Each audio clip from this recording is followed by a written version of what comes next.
Welcome, and thank you so much for coming to this briefing on Justice Reinvestment initiatives in Ohio and North Carolina. We're pleased to provide you with an update on the work and great progress in these two states. My name is Jessica Nickel. I work with the Council of State Governments Justice Center. CSG is a nonpartisan membership organization of all three branches of state government, and Justice Center provides criminal justice policy, work, and help with all of CSG members. CSG has been working on justice reinvestment for over 6 years to help states address the rising costs of corrections nationwide. We have several key partners in the room that we'd like to recognize, including BJA. I believe Gary and Thurston are here. If you could raise your hands and say hello to everyone. We also have Pew. Richard Jerome is here with us today. And folks also from the Urban Institute, CJI, CEPP, and VERA. These are key partners in the work that is being done nationally with counties and states on justice reinvestment. We have 3 great speakers for you today to talk about the work in Ohio and North Carolina. First, I'd like to introduce Justice Evelyn Stratton from the Supreme Court of Ohio. She began her legal career as a trial lawyer in the courtrooms of Central Ohio. In 1989, she was the first woman to be elected judge of the Franklin County Common Pleas Court. Her success on the trial bench led to an appointment in 1996 to the Supreme Court of Ohio, where she was elected to a 3rd term in 2008. Nationally, and how I first came to know Justice Stratton, she is co-founder and former co-chair of the Judges Leadership Initiative, a professional association that supports cooperative mental health programs in the criminal justice system. Her latest focus in Ohio and nationally is on establishing veterans courts to help those returning veterans with PTSD and other issues whose problems may lead to involvement in the criminal justice system. We also have with us today Representative David Geis, a Republican state legislator from North Carolina. He serves on both the Appropriations Subcommittee on Justice and Public Safety and the Judiciary Committee in North Carolina. Representative Geis was sponsor of HB 642, the Justice Reinvestment Act, which you'll hear more about today.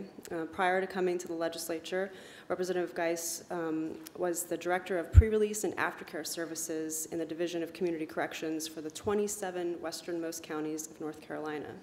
And last but not least, we also have Marshall Clement with us. He is with the Council of State Governments Justice Center as well, and our Justice Reinvestment Project Director, where he and his team have worked in 14 states to date on justice reinvestment initiatives.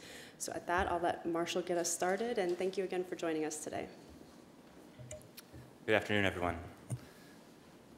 It's a privilege to be here and to share with Justice Stratton and Representative Geis some of the incredible things that states like North Carolina and Ohio have been able to do cross party lines using good data in times of incredible challenge for state and local governments alike. It's no surprise, obviously, everyone in this room, the budget challenges that states face across the country. In North Carolina and Ohio, the challenges were significant, multi-billion-dollar budget shortfalls that both states were facing just 10 months ago. Feels like years ago, probably, at the start of the legislative sessions in both states. And obviously that meant at the state level they had to reduce spending significantly, including in areas of public safety. The problem was that as state policymakers looked at their prison populations, both currently and going forward in these two states, the prison populations were projected to increase dramatically by more than 2,000 individuals in just the next 5 or 6 years. That meant needing to build new facilities or add capacity to their systems, not reduce capacity.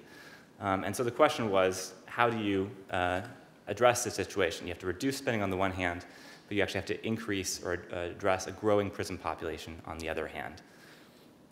Fast forward to June, and in both Ohio and North Carolina, in June you have bill signing ceremonies where the governors of those two states, one a Republican, one a Democrat, are signing legislation that was supported in near unanimous votes in both the House and Senate of both states that reduces spending on corrections significantly and reinvests in strategies that everyone agrees, both Republicans and Democrats, district attorneys, judges, public defenders, that will increase public safety. So the question is, how did these states accomplish this, address these challenges, and then turn it into such a unanimous bipartisan win-win?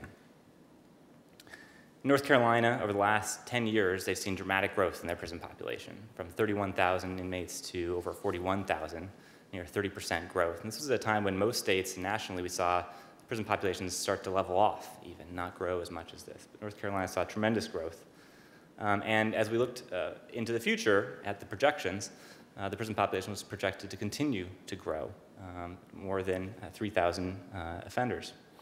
As a result of the Justice Reinvestment Act, their impact on the prison population is huge. As a result of it, in 2017, the population will be 5,000 fewer than it would have been otherwise had the bill not have passed. As a result, they're going to be actually able to close several prisons and reduce spending on corrections by $79 million in just the next 2 years alone. Of that, they're going to be reinvesting $8 million over that 2-year period to expand community-based substance use treatment and other supervision strategies.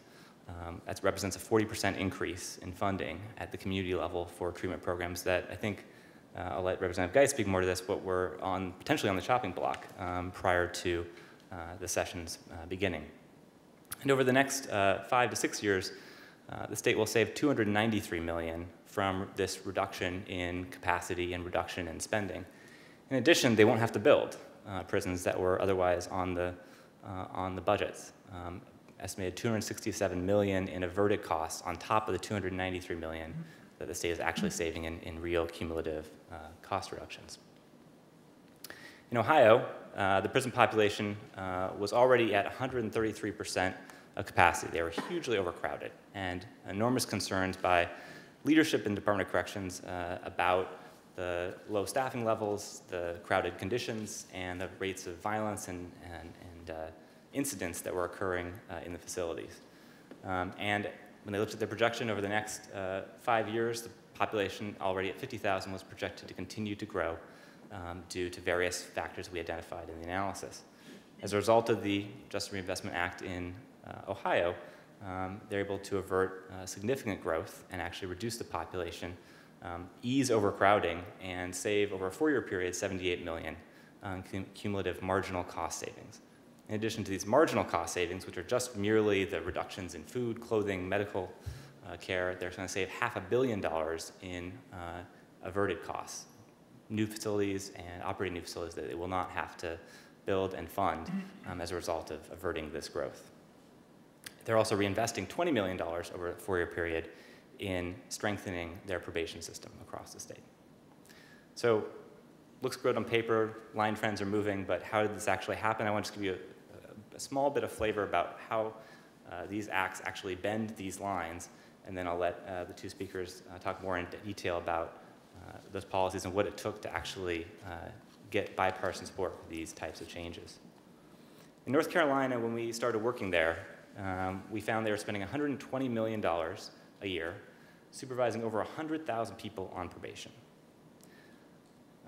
When we looked at how they were supervising those people, we found, however, they were supervising more or less all the same way.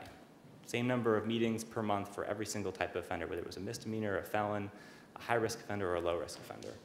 And as the research would suggest, what we found is that, as a result, 2 things were happening. One, the failure rates for people who were low risk were actually getting worse. They'd increased almost 50%. And the folks who were high risk, most likely to reoffend, because they weren't being supervised sufficiently, were committing some very high-profile homicides and other violent crimes that were capturing the attention of policymakers and media alike. When we started looking into their system, we actually found that they had already assessed risk. They knew who was high risk, they knew who was low risk, but they weren't supervising them differently because the judges and the sentencing structure in North Carolina prevented them from doing so. And so part of what the Justice Reinvestment Act in North Carolina does is removes those barriers and allows the department to focus their resources on those offenders who are high risk and reduce the amount of time they're spending supervising those offenders who are low risk. Without any new funding, they're going to be able to dramatically increase the impact they're having with this $120 million they spend on supervision each year. In Ohio, they're spending over $100 million a year on community-based corrections programs. Ohio is well known for a very rigorous and wide-ranging set of community-based alternatives. But in statute, there was no defined target population for these programs, and there was little accountability as we looked over the last 10 years in terms of ever canceling a contract or changing a program because of poor performance. When we looked at the studies that have been done on these programs, which are extensive, done by University of Cincinnati, we found that 44% of those going into the programs weren't diverted from prison. In other words, we weren't actually saving a prison bed by putting this person into this $10,000 a year program in the community. And we also found the studies showed that half the programs were doing a great job of reducing recidivism, but the other half of the programs weren't performing well enough or were serving the wrong people, and they were actually increasing recidivism, causing rates of felony convictions to increase, such that overall the investments the state was making actually had a net negative impact on crime, meaning it actually made things worse to be funding these programs as a whole. And so what the bill did, after talking with judges and talking with community corrections providers, was put in law that there had to be a clear target population. You could only serve people who were high risk to reoffend, people most likely to benefit from these programs, or people who were prison bound. That was the only way we could guarantee these programs would actually be cost effective. And as a result, the Department of Rehabilitation and Corrections actually started using the data to cancel programs that were poor performing and work with other programs to modify them to make them higher quality. In North Carolina, one of the things we found that was shocking, given North Carolina's sentencing system, was that 86% of people released from prison were released to absolutely no supervision whatsoever, even though they had high rates of recidivism. In some cases, higher rates of recidivism than those people who were released to supervision. So talking about reentry all made a ton of sense, but if the person didn't show up to the program, there was no accountability to require that person to start attending, no sticks, in essence, to hold over someone's head. And so the bill made a fundamental change in sentencing in North Carolina by tacking on 9 months of supervision to every single person released from prison, so there'd be some period of accountability for that offender during the reentry phase. The Department of Corrections will, as the representative will talk about, use risk assessments to guide that supervision, but this is a significant policy shift for North Carolina. It will have a big impact on public safety, we expect. In Ohio, probation is obviously key to any criminal justice system. Millions of people are on probation nationwide. And in Ohio, that was certainly the case. However, it was a mess, to be perfectly blunt about it, as the justice was encouraging me to be earlier. There was no minimum standards, no data about who's on probation, and practices varied not only from county to county, but from courtroom to courtroom about how probation was carried out. Though we think there are over 250,000 people on probation in Ohio, they're supervised by 187 different agencies, but actually no one really knows how many people are on probation because there's no data system to actually track who is on probation county by county and to aggregate those numbers. So the law made some pretty bold changes. It set out 4 minimum standards for probation departments that were operating in Ohio. It also then used funding to incentivize improved performance by these myriad of agencies. Set in place improvement grants for departments to take basic steps and adopt best practices, and it put in incentive grants to reward performance. So if the probation department actually did such a good enough job that it was actually able to reduce recidivism and reduce the number of people coming from probation into prison, that probation department would have a higher caseload and so needed to share in some of the cost savings that would be realized by the state. $10 million was put in the budget already by Ohio to support these 2 grant programs and improve probation. So I'll stop there with the details and turn it over to Justice Stratton and Representative Geist to talk further about the experiences in these 2 states. But this is work, as Jessica Nickel indicated, supported with significant support from our partners at the Pew Center in the States and the Bureau of Justice Assistance. It would not be possible without that funding. But a little bit of funding from those funders has produced, I think it's fair to say, pretty significant changes in policy and funding. Thank you very much, and I'm really honored to be here and to try to share with you what we've done in Ohio. And I'm trying to be very practical, kind of boots on the ground. When I was a trial judge for 7 years, when we sentenced, we had a pre-sentence investigation, but I never really looked at the risk factors other than my own theory of what risk was. And I had certain probationers, and I had certain people I put in prison, and I had certain sentencing philosophies. And mine were very different than the judge that sat in the next bench. We had 16 judges and 16 philosophies, and there was no collaboration between us. And then the other problem we had is the legislators frequently had what I call the more time for the favorite crime. And so you kept getting all these incremental additional 6 months, 3 months, whatever, for all these crimes that kept adding to it. And then we had truth in sentencing, which got rid of the parole system and kind of put in a fixed sentence for criminal defendants. But it also got rid of the cap, our prison system, you used to be able to look at 15 years cap on whatever sentence you gave and then decide on parole. The caps went away, so we were seeing sentences of 20 and 30 years stacked for robberies, so now you had a 350-year sentence, no chance for parole. So we started seeing all these things, and the problem is we had no data, and we had no way to really understand. I was a trial judge for years. I've been on the Supreme Court for 16 years, and only in the last couple of years working with this group did I really focus on the fact that we have 30,000 people in prisons who are there for a year or less. And some of them, by the time they get through the local jail, jail time credit, processed through and ready to go out, are actually in the main prison population weeks, months, just a couple months.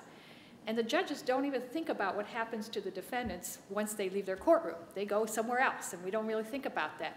We don't think about the fact that we put them in that prison, they're going to get treatment, they're going to get this, but if they're there a year or less, they get nothing. They just a revolving door, and 30,000 are revolving through that door.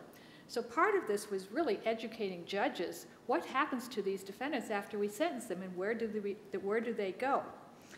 We also had this probation department that was crazy. Everybody had their own probation department. Our poster child was we had one defendant in 2 different counties, and because they couldn't cooperate, she wore 2 ankle bracelets, reporting to 2 different counties. That is just how bad we were. I'm embarrassed to say so, but we were. And so part of our efforts is, okay, judges, you're going to have to professionalize your probation department. You can't no longer hire the guy that worked on your campaign and put them in charge of your probation department. We've got to have some standards. We've got to have cooperation. Within the county, you've got to have an agreement. If you have somebody on a felony, if you have somebody on a misdemeanor, who's going to supervise that instead of multiple levels of supervision? All those things, from a judge's point of view, we kind of just never thought about. We sentenced them, they went somewhere else. And this reinvestment initiative grant made judges come to the table and look at the facts and look at what is happening after they sentence and see where they go. The process was pretty amazing. We started off under a Democratic governor who put a very nonpartisan group together. I was on the committee. It's good because it requires the three branches to sign off: the governor, the Senate, the House, and the Chief Justice. And so from the get-go, you require cooperation between the branches. That is so key. But it really became a very nonpartisan effort. Our core committee had Democrat leaders, Republican leaders. We never talked about the politics when we had our core meeting. We talked about what works. And the second thing that it did, besides partisanship, was it gave us data.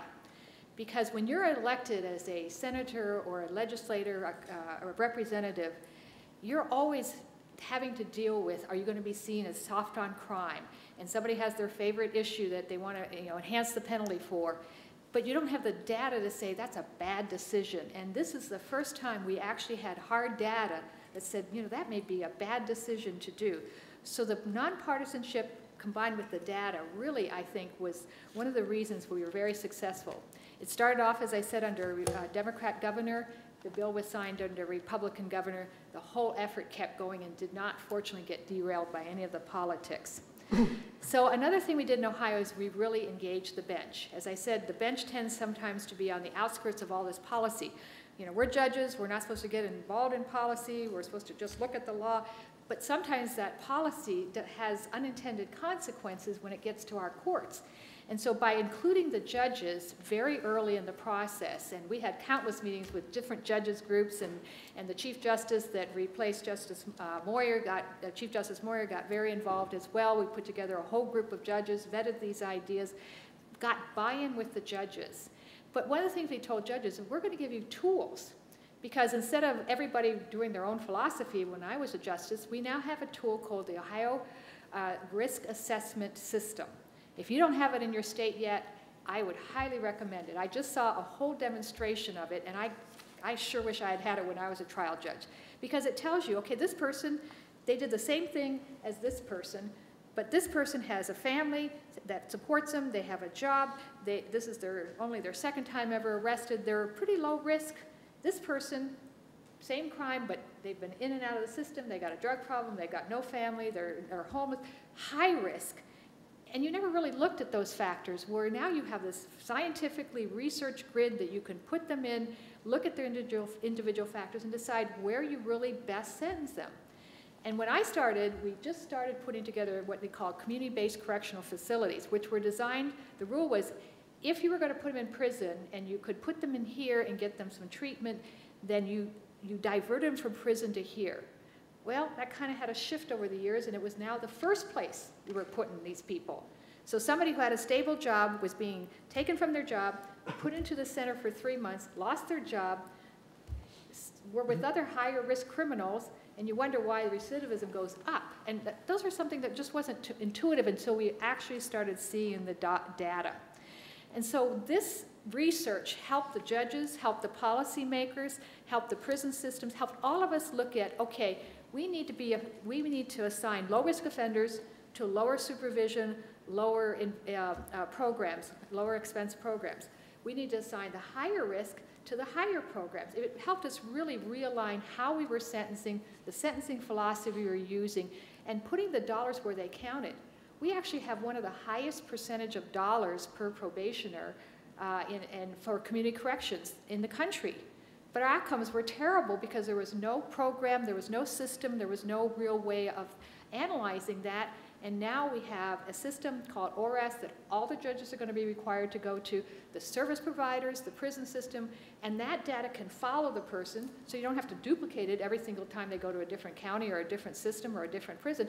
That data will follow them, and you can build on it, and you can really look at the risk factors. So those are some really major things that they change, plus changing how we do probation, getting the judges to sort of give up their little territorial area and be willing to work together and figure out a probation, maybe one department for the county or one department for the state, for the city, like Cleveland has, what, 16 probation departments, something like that. One city alone had numerous probation departments that weren't working together. So we're going to now incentivize and challenge the judges to do that, to work together on that. The impact, you've seen the figures on the reduction in cost, you've seen the figures on the reduction in the prison population, but I think there's going to be some real longer-term impacts. I think it will now make legislators really look at what are they assessing for the crime and what is its cost to the system that are unintended. It will help judges look at the recidivism factors and the risk factors, and I think in the long run, those incremental changes will really alter the cost factor, because if you don't have somebody recidivate, you don't have everybody going through the system and costing all those costs that you don't add up in a prison bed, but you add up in the criminal justice system for every time the prosecutor, defense attorney, the police officer, the judge, the bailiff, all those costs are hidden costs that I think will go down as we really effectively do this in a better way. It's the most significant prison reform that I have seen in my lifetime. Some of the others were sort of, changed to truth in sentencing, but the impact really unintendedly resulted in higher prison terms. This is something that truly gets at the core of how we in Ohio look at the system. It really helped enhance the different systems working together, which is so key. The communication that was started under the Reinvestment Initiative has been so key in getting us to talk about these things, and on our own even start saying, okay, well, maybe we should change this or we should change that. So that has just been a wonderful thing to have, and the data that you can base policy on is huge. Instead of somebody's favorite idea of what it should be, we have hard data, figures, stats, assessments, research, and we can't afford that as a state. We couldn't have never done that. We would never have done it. Nobody would have put the dollars there. So we consider ourselves very fortunate. And I wanted to acknowledge Mark, because Mark was our key person who, I don't know how many times I had breakfast with him, plotting and planning how we were going to meet with the next group. But this group was just wonderful in coming in and working week after week after week with all of our interest groups and getting them involved and getting buy-in so that this thing passed pretty much without much of a hitch. So that's my speech. Thank you, folks, for allowing us to be with you today. And I'll just take just a few minutes. But I want to share a story with you, and the story begins that North Carolina could not maintain the status quo in criminal justice. There was no question in my mind when I arrived at the State House 3 years ago, after serving 32 years with the Department of Correction, and sitting in a meeting room and really seeing how things work. I was very confused, because I would hear someone put forth an idea, an elected official, and someone else say, it sounds great, and it was the dumbest idea that I had ever heard of. And it was the freshman that would have to raise his hand and began to ask questions. Then I got a knock on my door one day from a senator who said, you've got to come to a meeting. And of course, I was very busy, didn't need to go to another meeting. Went to the meeting and was told, you've got to come sit at the table with us up here, not sit in the back of the room. And as I began hearing folks from the Council of State Government talk about justice reinvestment, it clicked with me. There was no question, because I began raising my hand and began discussing the issues. What I knew we needed to do was we had to convince the elected officials in the room and help get them educated on the issues, get away from partisan politics in a very difficult time, to be able to get those people that had a vote on the decision educated about the issue. Well, I had no idea that we would have an election that would change things at the State House. The first time in 140 years, Republicans were elected and were all of a sudden going to have to lead. And we had a Democrat governor. When we came back into session, it didn't take long before someone else knocked on the door and said, we are meeting again on justice reinvestment. And it was at that meeting that I learned that I was going to have to take the lead. Well, again, it was time to step up to the plate and embrace, learn, and thanks to the folks at the Council of State Government and Megan Grasso and all that she did for us, I appreciate you very much. Helped us drive and help us educate those elected officials at the table that had a vote. Justice reinvestment is very important to the state of North Carolina. You've seen the numbers. Someone has asked, well, how did you convince other elected officials to get on board? Quite simply, we were elected, at least the Republicans were elected, to make a difference, elected to save taxpayer dollars, elected to be smarter and sharper on how we made decisions. So that group, I just quite simply went to the caucus and said that very fact. We have hired an outside group, or asked an outside group to come in and analyze North Carolina data. We had plenty of data, Justice. We had all kind of data. That wasn't our problem. We just never looked at it. We made policy based on what someone thought was a good idea, but not on what the data told us. And Council State Government folks came in and analyzed the data and helped us develop a plan. And I quite simply shared that plan with the folks in caucus. Sure, there were those that raised their hand and they had a question, and we needed to address that question and concern. But we moved forward. And what I want to share with you at the end of the day, because it was a bipartisan approach and we worked together, we were able to divert some projected cost of $267 million to build prisons in the future. We were able to turn around, and it is, we believe that we will see a drop in the prison population that was projected to go over 45,000 down to 2007 levels of about 38,000. We were able to see savings of $263 million over a period of time, that we were able to turn right around and invest back in treatment for offenders. I've often said, and this comes from someone working in the field, if you do not address the underlying issues of why someone entered the front door of the system, they will return. And my friends in North Carolina, since passing structured sentencing in '94, 85% of the people leaving our prisons were leaving without any supervision at all. And the data reflects in less than a couple of years, they were knocking back on the front door of the system.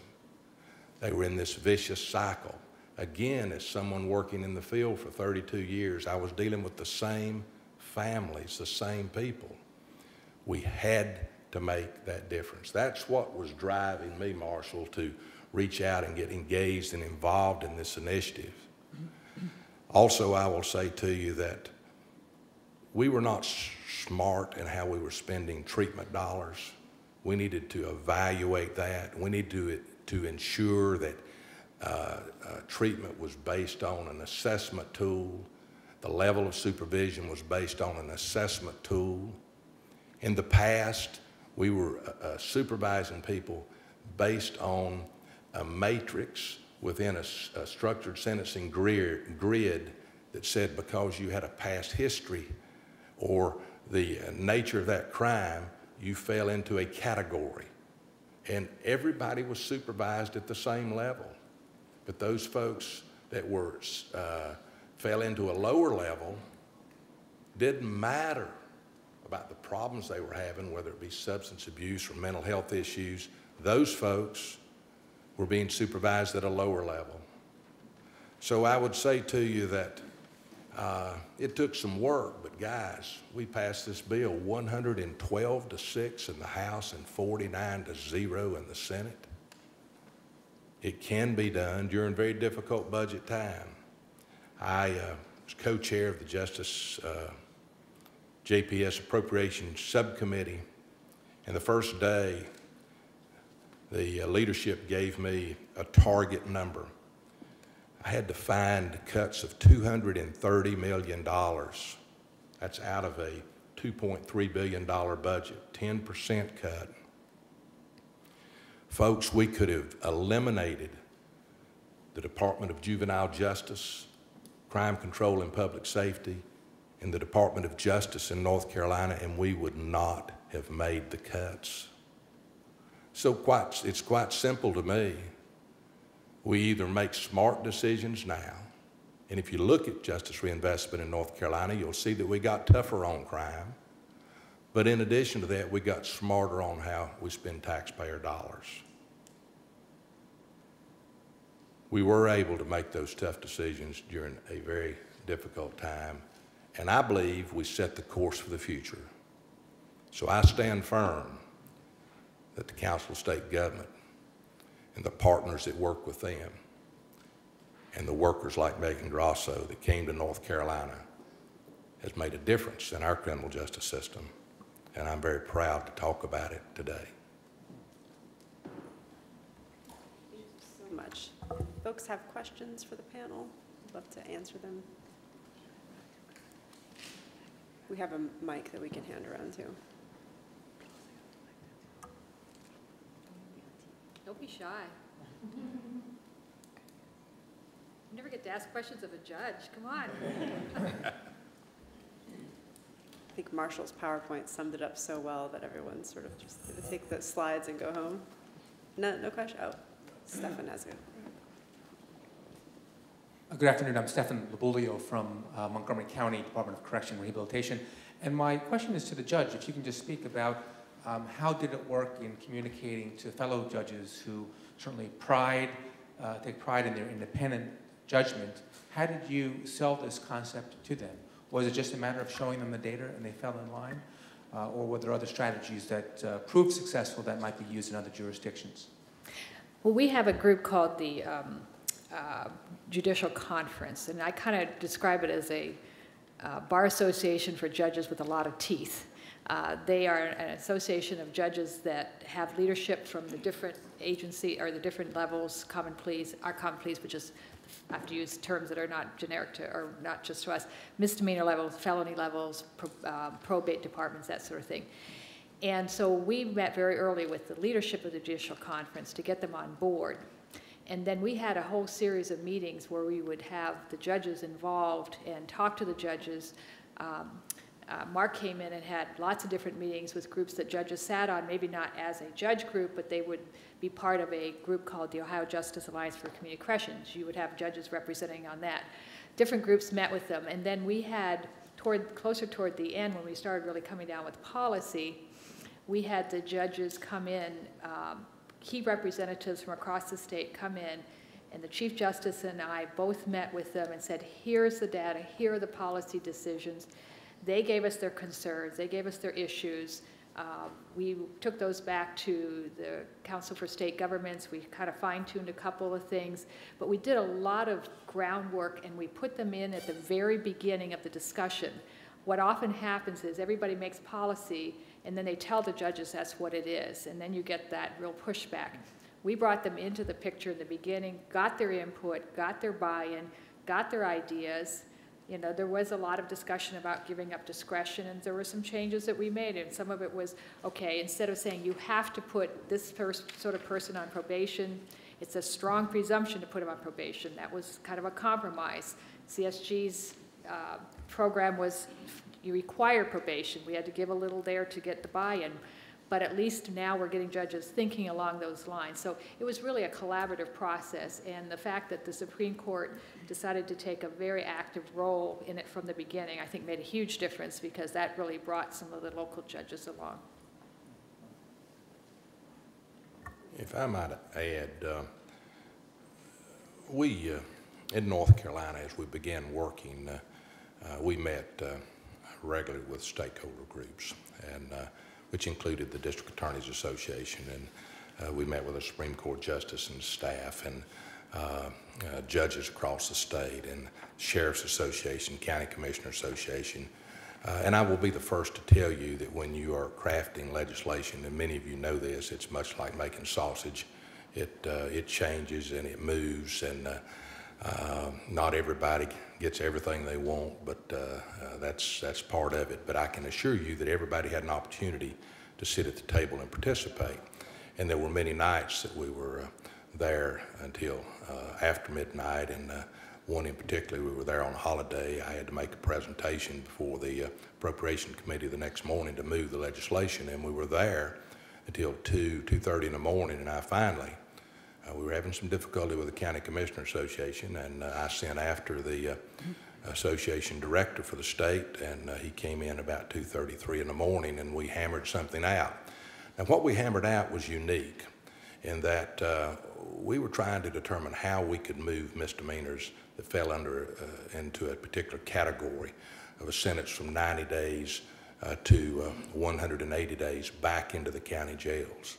And we actually were able to set up a voluntary program. We found a funding source that would pay for that and set it up as a voluntary program where we were getting pushback to begin with. And now we've got county commissioners and sheriffs all over the state calling, wanting to participate. So it's, again, it just takes some work, but it does take engaging and having as many people as you can at the table for the needed discussions. We also had presentations at our judicial conference where we do a whole educational program, and we had the Council for State Governments come in, actually make a presentation to the judges so that you were reaching judges that weren't necessarily just in leadership, but were going there to get their continuing legal education, and so they go to that conference to get it. But in the meantime are hearing all of this and then get excited about it and go back. So it was a combination of that, but I think educating judges very early on was really key. In the very back.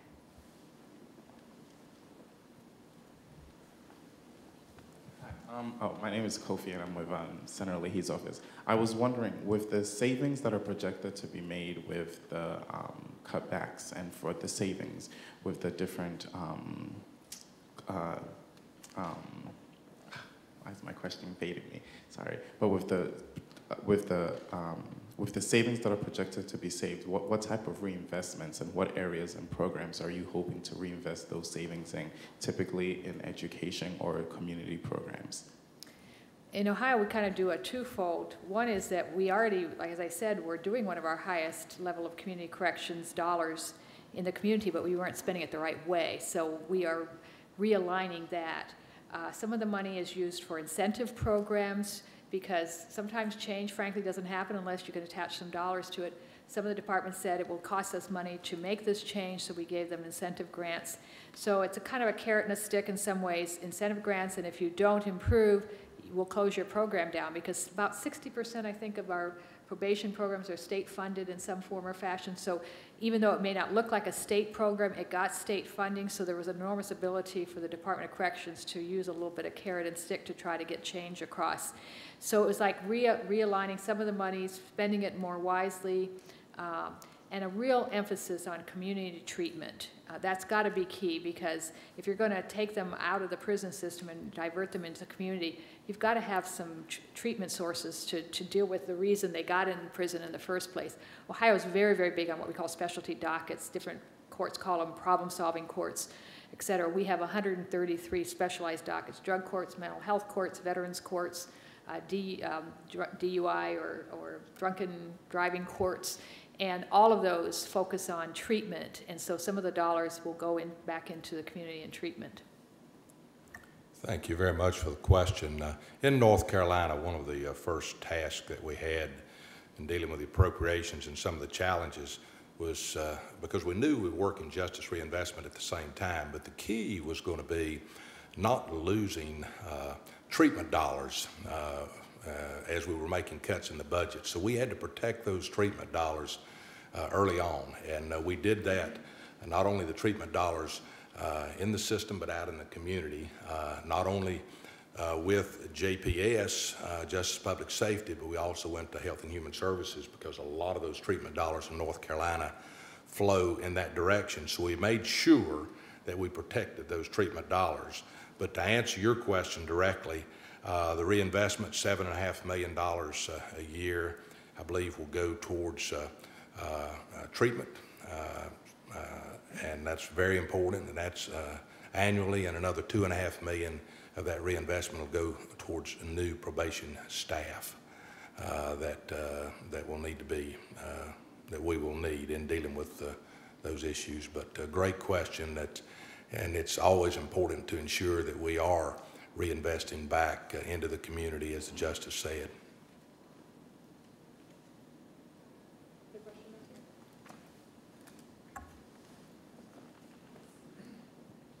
Hi, my name is Julie Seeger. I'm also with Senator Leahy's office. Obviously, you have, with Justice Reinvestment, you have the data on your side as well as the savings. So I'm curious what you would see as the biggest challenge to enacting this reform in other states. Well, I said it last night to folks at the dinner table. You're going to have to find a champion. In my opinion, it's very important. You need to identify someone that can, that is an elected official, that can help move that legislation along. Naturally, you've got to have the support, I think, when you're talking about three branches of government. You've got to have support of the judiciary, the Supreme Court justice. You've got to have support of your governor, and the legislative branch, at least in North Carolina, how you have to work things through committee. You've got to have a champion. So you've got to have someone that can address issues as they come up. Don't put them off, because an issue can turn into something huge and major, and it's hard to get things back working at that point. But I think that's very important. And I will tell you what I'd say to other states is take a look at what has happened with Ohio and what happened in North Carolina. Also take a look at the fact that we are, I think, getting tougher on crime, but getting smarter in how we spend taxpayer dollars. And there's additional dollars to assist you if you pass this legislation to help implement this reinvestment. So I think that's huge, especially in tough financial times. Woe be it to the fellow on the sideline that wants to throw the stone, but doesn't want to get in and work to achieve something that could be this successful. I think that the representative is correct that having a real leader can make a huge difference. Not that it can't happen without it. We had Senator Seitz, who was a Republican but long championed prison reform, and he was able to bring his party along. The Democrats were probably more on board with it than the Republicans. And then I really kind of took up the cause on the side of the judiciary. So I think having a champion like the senator who was able to, he reintroduced this legislation probably several times before CSG came in with data. that gave it teeth and gave it a real base to look at why this legislation would be good. And we fine-tuned his bill to add all the data-based findings, but that was key. So, but it has to be a very nonpartisan effort. You have to convince who's ever leading the charge that you've got to have everybody at the table, and that includes prosecutors. Actually, I think our probably most difficult group were prosecutors. They don't want to give an inch on anything, much more than judges. They just, they're tough. At least in Ohio, they're really tough. So we really had to work with the prosecutors and make sure we brought them into the fold. That was a real tough thing. And then again, as the representative said, what you can do from here on forward is you can call the success stories and put them on everybody's screen and say, look what already happened. For us, it was Texas and Michigan and Kansas. I mean, when you looked at those pictures, you know, which is what we took to our core group and said, look at these pictures, look at the dollars going up and dollars going, I mean, that says a lot. And so what we were able to say is, hey, it already worked in tough states. Texas, I mean, heck, they're tougher on crime than practically anybody. If it worked there, maybe it could work anywhere. Kansas, kind of, you know, mid-American, good solid state. We can do it if they could do it. And so it really helped to have the successes of other states. And now you've got how many total? 13 or 14.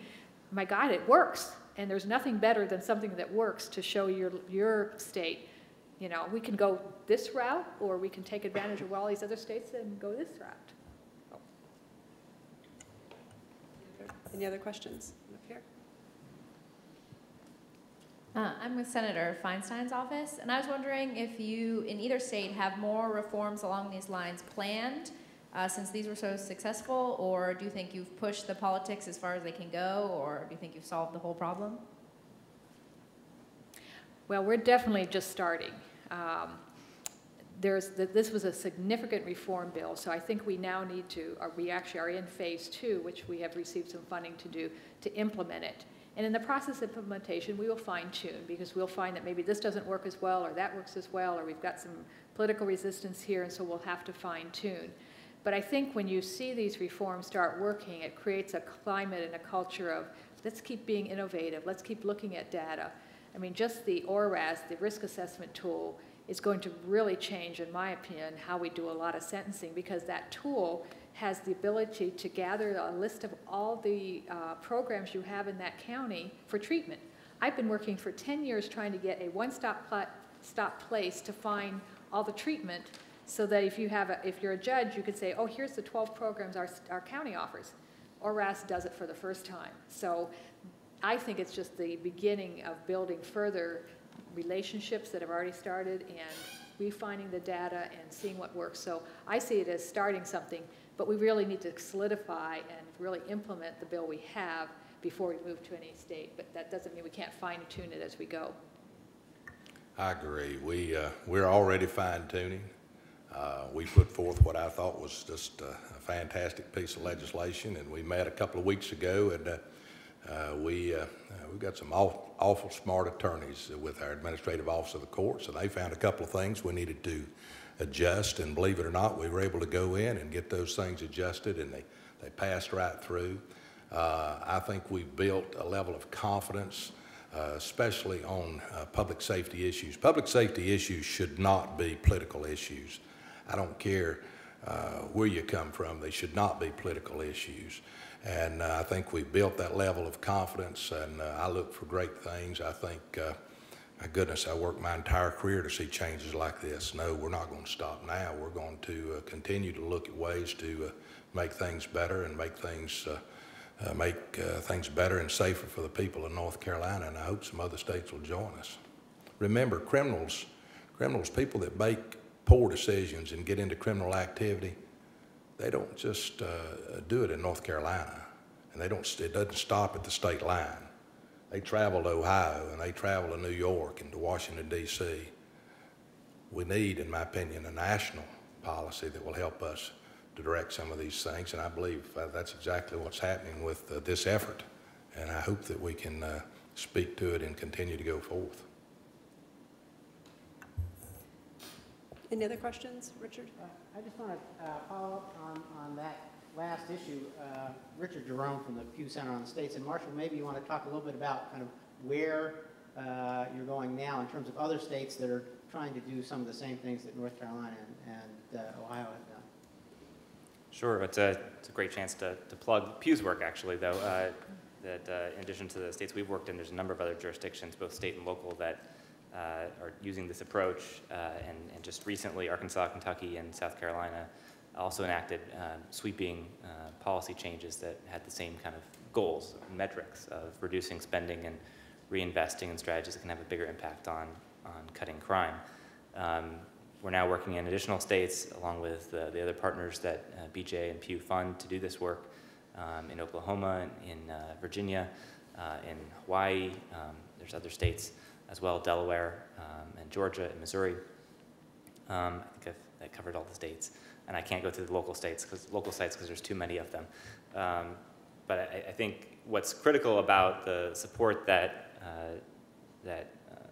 Congress and BJ have provided to the sites, and Representative Geis touched upon it briefly, is that in the midst of these huge budget challenges, the fact that these states are able to actually carve out some of the savings to reinvest, and in North Carolina's case, actually stem the cuts to a treatment system for offenders under supervision is pretty remarkable. If you look at every other aspect of state budgets and the cuts that have been made in the last several years.